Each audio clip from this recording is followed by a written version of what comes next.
Hello everyone. आज के इस वीडियो में हम बात करेंगे जो जुडिशरी एग्ज़ाम है उसमें इंग्लिश लैंग्वेज की क्या इम्पोर्टेंस है और उसकी प्रिपरेशन किस तरह से करनी चाहिए। So let's get started.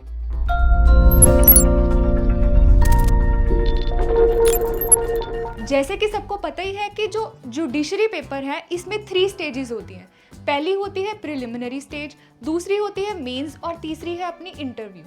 अब जो तो मेंस का पार्ट है, मेंस में लैंग्वेज का फुल फ्लेज एग्जाम आता है, पर कुछ स्टेट्स ऐसी है जहाँ पे प्रीलिम्स में भी लैंग्वेज का पार्ट पूछा जाता है। कैसे पूछा जाता है? जैसे वो वर्ड मीनिंग्स पूछ सकते हैं, सिनोनिम्स पूछ सकते हैं, एंटोनिम्स पूछ सकते हैं। तो यानी इंग्लिश का पार्ट वहाँ पे पूछा जा सकता है कुछ स्टेट्स के अंदर, ठीक है। बट मेंस में तो इसका फुल फ्लेज पेपर रहेगा ही। तो यानी हमें मेंस के लिए भी इंग्लिश प्रिपेयर करनी है और प्री के लिए भी इंग्लिश की प्रिपरेशन करनी है। अब पॉइंट ये राइज आता है कि प्रिपरेशन करें कैसे, ठीक है, और प्रिपरेशन करनी कैसे है, किन चीज़ों के ऊपर ज़्यादा फोकस रहेगा, किन के ऊपर हमें कम फोकस करना है, वही सारे पॉइंट्स आज हम इस वीडियो के अंदर डिस्कस करेंगे। तो इन चीज़ों को हम स्टेप बाय स्टेप डिस्कस करते हैं। देखिए, सबसे पहले जो आता है वो आता है एसे का कंटेंट। अब एसे की बात क्या है कि जो मेजर स्टेट्स हैं उसमें एसे राइटिंग का पोर्शन 100 मार्क्स का आता है। तो यानी मेन वेटेज कहाँ से हुई? एसे राइटिंग से, ठीक है। कुछ स्टेट्स ऐसे हैं जहाँ पे 100 मार्क्स का नहीं 75 मार्क्स का पूछा जाता है। बट अगेन 75 मार्क्स ये भी अपने आप में बहुत वेटेज रखते हैं। तो अब पॉइंट ये आता है कि इसकी प्रिपरेशन कैसे करें। देखिए, ऐसे राइटिंग के पार्ट में एग्जामिनर हमसे एक्सपेक्ट करता है कि हमारे कुछ व्यूज़ हैं और हम उनको प्रेजेंट करें इन अ ब्यूटीफुल वे, ठीक है। तो हम क्या कर रहे हैं, अपने व्यूज़ को प्रेजेंट कर रहे हैं। हर एक पर्सन का अपना एक नज़रिया होता है, एक पर्सपेक्टिव होता है किसी भी चीज़ को देखने का, ठीक है। अब कई स्टूडेंट्स ऐसे बोलते हैं कि हम ऐसे जब लिखने लगते हैं तो हमारे दिमाग में थॉट्स नहीं आते, हम कहाँ से लेके आए, इतने सारे थॉट्स कहाँ से लेके आए। तो इसके लिए क्या है कि हमें क्या करना पड़ेगा, सिर्फ एक ही फंडा है, हमें करनी पड़ेगी रीडिंग, रीडिंग एंड रीडिंग, ठीक है। जितना ज़्यादा हम पढ़ेंगे, मैगजीन्स पढ़ो, न्यूज़पेपर पढ़ो, एडिटोरियल्स पढ़ो, जितना ज़्यादा हम रीडिंग करेंगे उतने ज़्यादा थॉट्स हमारे माइंड में आएंगे किसी भी पर्टिकुलर सब्जेक्ट को लेके, किसी भी पर्टिकुलर टॉपिक को लेके, ठीक है। अगर हमारे माइंड में व्यूज़ आएंगे तभी हम उनको प्रेजेंट कर पाएंगे। अब सेकंड बात आती है व्यूज़ आगे प्रेजेंट कैसे करना है। तो प्रेजेंटेशन के लिए क्या है, हम लैंग्वेज को यूज़ करें, तो लैंग्वेज को किस तरह से ब्यूटीफुली यूज़ करें, ठीक है। अब लैंग्वेज को ब्यूटीफुली यूज़ करने के लिए हमें क्या काम आती है? वोकैबुलरी, ठीक है। तो प्रेजेंटेशन के लिए मेन पार्ट हो गया अपना वोकैब का, ठीक है। एक तो पॉइंट आ गया वोकैबुलरी का। दूसरी बात, वोकैबुलरी के साथ साथ हमें क्या चाहिए? हमें चाहिए एक ऐसा ऐसे जहाँ पे ग्रामेटिकल एरर्स ना हो, ठीक है। तो यानी हमारी क्या होनी चाहिए? ग्रामर अच्छी होनी चाहिए। आपने ऐसे लिखा बट उसमें ग्रामेटिकल एरर्स हैं, ठीक है, सेंटेंस फॉर्मेशन प्रॉपर नहीं है। अब देखिए, कोई भी बात जब हम करते हैं या तो वो पास्ट में होएगी या प्रेजेंट में होएगी या फ्यूचर में होएगी। तो यानी हमें पास्ट टेंस को यूज़ करना है, प्रेजेंट टेंस को, फ्यूचर टेंस को यूज़ करना है। अब टेंसेस भी 12 तरह के होते हैं, तो कौन सा टेंस किस तरह से यूज़ करना है ताकि वो ग्रामेटिकली करेक्ट हो। तो यानी हमें अपनी ग्रामर को अच्छा रखना है। वर्ब, नाउन, प्रोनाउन, इन सब चीज़ों को, एडजेक्टिव, एडवर्ब, सब चीज़ों का ध्यान रखते हुए हमें अच्छी ग्रामर यूज़ करनी है, वोकैब यूज़ करनी है और अपने व्यूज़ को अच्छे से प्रेजेंट करना है, ठीक है, ऐसे की फॉर्म में। अब नेक्स्ट पार्ट पे मूव करते हैं जो कि है पार्ट्स ऑफ एग्जामिनेशन, कि जो एग्जाम में ऐसे राइटिंग के इन एडिशन हमें और क्या क्या चीज़ें पूछी जाती हैं। इसमें आ जाती है वोकैबुलरी, ठीक है, वोकैब का पार्ट आ जाता है। उसके अलावा आ जाते हैं idioms and phrases, idioms and phrases, और हमें पूछ सकते हैं synonyms and antonyms, usages of words,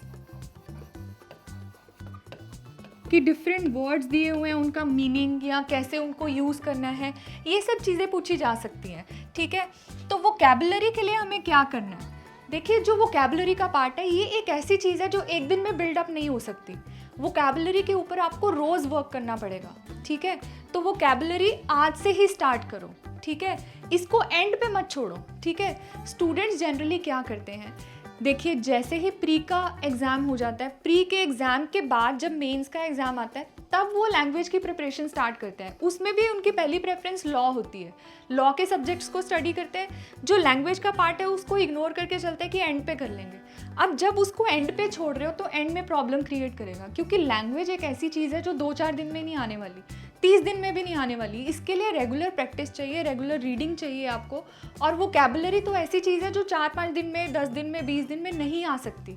इसके लिए मंथ्स चाहिए आपको। आज से ही प्रिपरेशन स्टार्ट करो। करना क्या है, डेली के 10 वर्ड्स उठा लो आप वोकैब के, डेली के 10 वर्ड्स उठाओ तो आफ्टर फ्यू मंथ्स आपके पास कितने वर्ड्स होंगे आपकी खुद की डिक्शनरी में जिनको आप यूज़ कर सकते हो। ठीक है, तो हमारी वोकैबुलरी पे हमने कैसे वर्क करना है, डेली बेसिस पे वर्क करना है। उसके लिए आप न्यूज़पेपर्स उठा सकते हो, कोई बुक उठा सकते हो। न्यूज़पेपर उठाओ, न्यूज़पेपर में जो भी आपको वर्ड्स अच्छे लग रहे हैं वोकैबुलरी के उनको अंडरलाइन करो, उनका मीनिंग सर्च करो। फ़ोन में सर्च कर सकते हो, डिक्शनरी खोल के सर्च कर सकते हो। उसके मीनिंग को आप क्या कर सकते हो, या तो एक अलग से नोटबुक लगा लो, उसमें नोट डाउन करते जाओ, या फिर न्यूज़पेपर की कटिंग कर लो, उसके ऊपर ही आप मीनिंग लिख के उनको आप एक अलग फाइल बना सकते हो। ठीक है, तो इस तरह से वोकैबुलरी की तैयारी करी जा सकती है। दूसरा, ईडियम्स एंड फ्रेजेस, ये भी नेवर एंडिंग चीज़ है। ठीक है, ईडियम्स और फ्रेजेस इनकी कोई लिमिटेशन नहीं होती, ये भी बहुत नंबर्स में होते हैं, तो इनकी प्रिपरेशन भी आपको स्टार्टिंग में करनी पड़ती है। सिनोनिम्स, एंटोनिम्स, वही बात कि एक पर्टिकुलर वर्ड है उसके सिमिलर वर्ड्स क्या हैं, ऑपोजिट वर्ड्स क्या हैं, या फिर कोई पर्टिकुलर वर्ड है उसको कैसे यूज़ करना है तो उसके लिए उसका मीनिंग पता होना चाहिए। तो ये सारी चीज़ें भी एग्ज़ाम के अंदर पूछी जाती है जिनकी प्रिपरेशन टेक्स टाइम। ठीक है, तो लैंग्वेज का पार्ट जो है ये कुछ दिनों में नहीं आता। अगेन मैं बोल रही हूँ कि इसके लिए टाइम चाहिए होता है, इसके कंटिन्यूअस इसके लिए प्रैक्टिस चाहिए। ठीक है, डेली बेसिस पे आपको इस पे वर्क करना पड़ेगा। नेक्स्ट पार्ट जो है वो है करेक्शंस का पार्ट। अब यहाँ पे देखिए, जो करेक्शंस की बात अगर हम करते हैं, करेक्शंस का मतलब होता है किसी चीज़ को करेक्ट करना, कुछ गलत है उसको करेक्ट करो। देखिए, अगर हम करेक्ट करना चाहते हैं किसी चीज़ को तो हमें ये तो पता होना चाहिए ना कि गलती क्या है, यानी हमें गलती ढूंढनी आनी चाहिए, फिर ढूंढ के उसको करेक्ट करना आना चाहिए। अब इंग्लिश में ये कैसे होगा, करेक्शन का मतलब हमारी क्या अच्छी होनी चाहिए, बैक एंड पे अगेन ग्रामर। ठीक है, तो करेक्शंस के पीछे भी हमारी क्या चीज़ वर्क कर रही है, ग्रामर। हमारा ये पार्ट बहुत स्ट्रांग होना चाहिए, तभी हम करेक्शंस का पार्ट कर पाएंगे। क्योंकि अगर हमें खुद ग्रामर इतनी क्लियर नहीं है तो हम गलतियां नहीं ढूंढ पाएंगे और उनको सही तरीके से करेक्ट करके नहीं लिख पाएंगे। अब कुछ एग्जाम्पल्स देखते हैं इनकी कि किस तरह से पेपर में जो करेक्शंस का पार्ट है वो पूछा जाता है। जो फर्स्ट एग्जाम्पल है, देखिए ये एग्जामिनेशन में, पास्ट एग्जामिनेशन में ही पूछी गई है किसी पर्टिकुलर स्टेट में, there is not nobody in the room. ठीक है, अब ये सेंटेंस हमें दिया हुआ है, ये ग्रामेटिकली करेक्ट है या नहीं है आप चेक कीजिए। There is not nobody in the room, तो सबसे पहले हमने गलती ढूंढी। गलती क्या है अब इसमें, देयर इज नॉट नोबडी, दोनों का मीनिंग सेम है, नॉट नोबडी, तो यहाँ पे आना चाहिए देयर इज नॉट, नहीं आना चाहिए there is nobody in the room. ठीक है, तो ये करेक्ट टेंस है। अब one of his remarks were insulting. ठीक है, वन ऑफ हिज रिमार्क्स, यहाँ पे वर गलत लगा हुआ है, यहाँ पे वॉज आना चाहिए। ठीक है, one of his remarks was insulting. ठीक है, अब तीसरी, he is the most strongest boy in the class, most भी लगा हुआ है, स्ट्रॉन्गेस्ट भी लगा हुआ है, तो मोस्ट को हटा दो, he is the strongest boy in the class.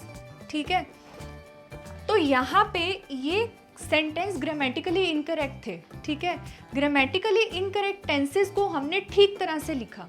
ठीक है, तो ठीक तरह से लिखने के लिए हमें पता होना चाहिए ना कि करेक्ट है क्या।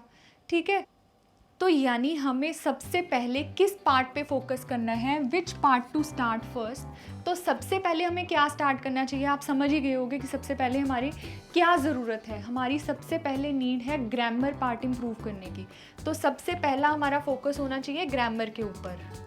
ठीक है, ये ठीक है तो सब पॉसिबल है, अगर ये ठीक नहीं है तो कुछ भी लैंग्वेज में कोई कमांड नहीं आ सकती, बाकी सब चीज़ें यूजलेस है, क्योंकि ऐसे राइटिंग पे भी आप तभी पहुंच पाओगे अगर आपका ये पार्ट स्ट्रांग है। तो सबसे पहले हमें किस पे वर्क करना पड़ेगा, ग्रामर पे वर्क करना पड़ेगा। उसके साथ साथ हमें क्या उठानी है, वोकैब।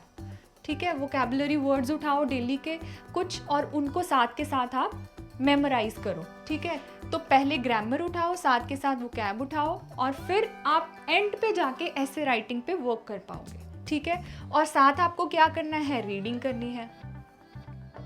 नेक्स्ट, कौन सी बुक्स फॉलो करनी है। बहुत क्वेरी आती है इस पॉइंट के ऊपर कि हम कौन सी बुक्स फॉलो करें। देखिए, बुक्स के लिए ऐसे है कि जो भी बुक्स आपके पास अवेलेबल हैं, चाहे वो 9th की ग्रामर बुक हो या फिर 10th की ग्रामर बुक हो, आप उसको फॉलो कर सकते हो, क्योंकि ग्रामर ऑलमोस्ट सेम ही होती है, हर बुक में सेम ही दिया होता है। तो आप कोई भी बेसिक ग्रामर की बुक उठा सकते हो, उसमें से उसकी प्रैक्टिस कर सकते हो।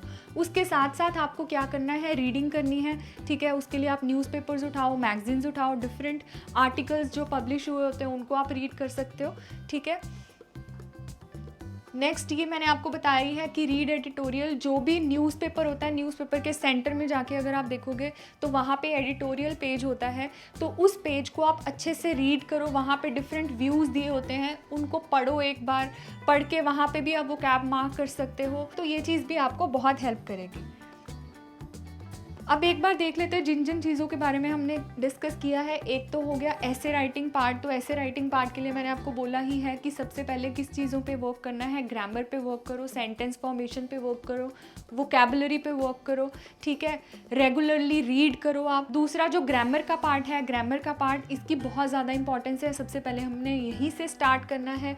और तीसरा, रीड रेगुलरली, आप डिफरेंट चीज़ों को पढ़ो, तो उससे आपके थॉट्स जो है वो और रिफाइंड हो जाएंगे। अगर वीडियो अच्छी लगी तो इस चैनल को ज़रूर सब्सक्राइब कीजिए। Thanks a lot for watching the video.